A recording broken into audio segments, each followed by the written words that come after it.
বিশ্ব রাজনীতির অস্থির প্রেক্ষাপটে আবারও আলোচনার কেন্দ্রে যুক্তরাষ্ট্রের প্রেসিডেন্ট ডোনাল্ড ট্রাম্প।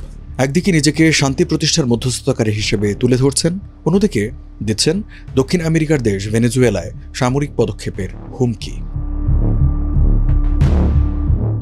এই বিপরীত অবস্থানের মধ্যে ভেনেজুয়েলায় সামরিক হামলার ক্ষেত্রে সিনেটে মার্কিন প্রেসিডেন্ট ডোনাল্ড ট্রাম্পের ক্ষমতা সীমিত করার যে প্রস্তাব দেয়া হয়েছিল তা বাতিল করে দিয়েছেন রিপাবলিকান আইন প্রণেতারা।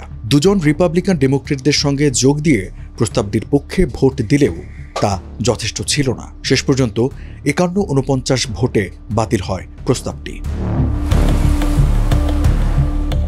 দক্ষিণ আমেরিকা উপকূলে মার্কিন সামরিক বাহিনীর উপস্থিতি এবং ভেনেজুয়েলা ও কলম্বিয়ার আন্তর্জাতিক জলসীমায় জাহাজ লক্ষ্য করে যুক্তরাষ্ট্রের ধারাবাহিক হামলার মধ্যে অনুষ্ঠিত হয় এই ভোট। সাম্প্রতিক এসব অভিযানে অন্তত 65 জন নিহত হয়েছে বলে জানিয়েছে আন্তর্জাতিক সংবাদ মাধ্যম। কোনো প্রমাণ না দেখিয়ে যুক্তরাষ্ট্রের অভিযোগ, বোমা হামলার শিকার নৌকাগুলো মাদক পরিবহনে জড়িত ছিল। তবে লাতিন আমেরিকার নেতারা, মার্কিন কংগ্রেসের কিছু সদস্য, আন্তর্জাতিক আইন বিশেষজ্ঞ এবং নিহতদের পরিবারের সদস্যরা এ দাবিকে প্রত্যাখ্যান করেছেন। তাদের দাবি, এসব হামলা বিচার বহির্ভূত হত্যাকাণ্ড।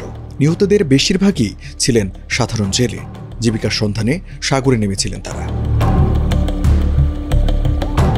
ভেনেজুয়েলার প্রেসিডেন্ট নিকোলাস মাদুরোর বিরুদ্ধে মাদক পাচারের অভিযোগ এনেছে ওয়াশিংটন। আশঙ্কা করা হচ্ছে ব্যাপক সামরিক মোতায়েনের মাধ্যমে মাদুরোকে উৎখাতে হামলা শুরু করতে পারেন ট্রাম্প। এই শঙ্কা আরও স্পষ্ট হয় 6 নভেম্বর সকালে।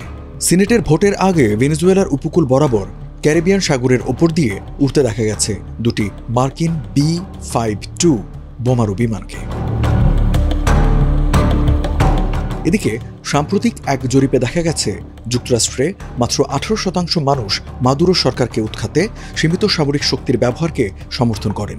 ইউগভ এর এক জরিপে দেখা গেছে যুক্তরাষ্ট্রের 74% মানুষ বিশ্বাস করেন কংগ্রেসের অনুমোদন ছাড়া প্রেসিডেন্টের বিদেশে সামরিক হামলা চালানো উচিত নয়। তবে রিপাবলিকান আইন প্রণেতারা ক্যারিবিয়ান ও প্রশান্ত মহাসাগরীয় অঞ্চলে জাহাজের উপর সাম্প্রতিক হামলাগুলোকে স্বাগত জানিয়েছেন। মাদকের প্রবাহ রোধে ট্রাম্প প্রশাসনের উদ্যোগগুলোতে জোরালো সমর্থন দিয়েছেন তারা। সিনেটের বৈদেশিক সম্পর্ক কমিটির Republican chairman senator Jim Risch বলেন, প্রেসিডেন্ট ট্রাম্প হাজার হাজার আমেরিকানকে প্রাণঘাতী মাদকদ্রব্য থেকে রক্ষা করার জন্য প্রশংসামূলক পদক্ষেপ নিয়েছেন।